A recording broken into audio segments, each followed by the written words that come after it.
Saya lanjut sedikit ke lie detector ahli. Dalam Saya mohon izin minum lagi. Oh silakan ahli.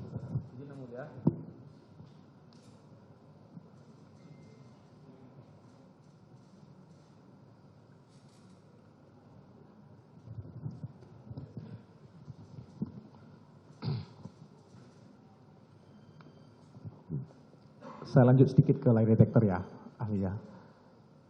Dalam praktik peradilan kita, terjadi banyak disparitas penggunaan lie detector. Dalam kasus tertentu, jaksa menggunakan kalau dianggap lie detector ini menguntungkan. Dalam banyak kasus juga, lie detector hasilnya sering tidak dipakai, bahkan mungkin disembunyikan. Izin Bapak Ketua Majelis, terkait dengan pertanyaan penasihat hukum ini, sudah menjudge terkait dengan yang diperdebatkan selama ini. Kalau mau menanyakan masalah soal lie detector, tentu harusnya penasihat hukum jangan masuk kepada persoalan seolah-olah jaksa memanfaatkan itu. Karena itu memang kita hadirkan untuk sebagai bahan pembuktian kami. Jadi tolonglah, nanya sesuai dengan keilmuannya dialah. Terima kasih Bapak. Ya, silakan ganti pertanyaan. Baik. Saudara penasihat hukum. Kalau begitu saya ganti sedikit, majelis. Santai Pak Jaksa. Baik, atau gini, saya ganti biar Pak Jaksa tenang. Bagaimana sebenarnya posisi lie detector ini dalam sistem peradilan pidana kita? Baik di KUHP yang sekarang, atau nanti di KUHP yang sedang juga lagi digarap oleh pemerintah ini. Di mana akan diletakkan posisi lie detector ini dalam SPP kita, sistem peradilan pidana kita, ahli?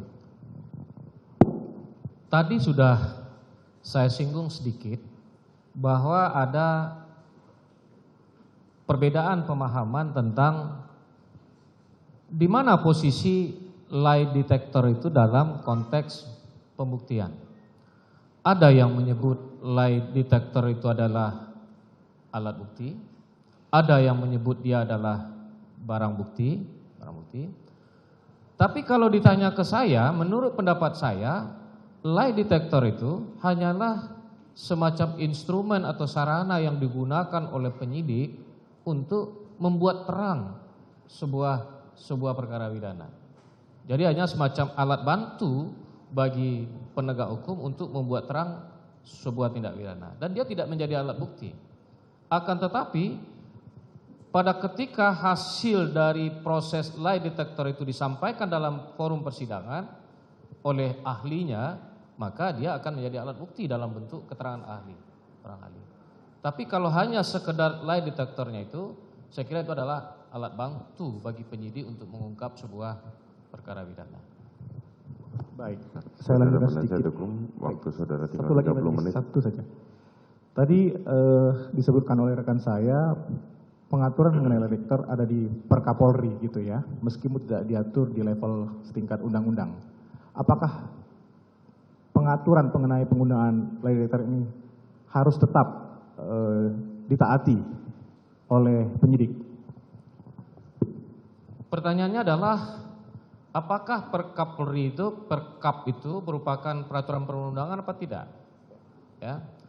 Kalau dilihat dari posisinya, Perkap itu kan dimuat di Berita Negara Republik Indonesia, di Berita Negara. Oleh karena itu dia punya kekuatan mengikat. Berbeda dengan surat edaran itu hanya berlaku internal. Sementara peraturan itu berlaku secara internal dan secara eksternal. Jadi oleh karena itu Perkapolri itu adalah ketentuan yang mengikat. Baik, berarti harus ditaati gitu, ahli ya.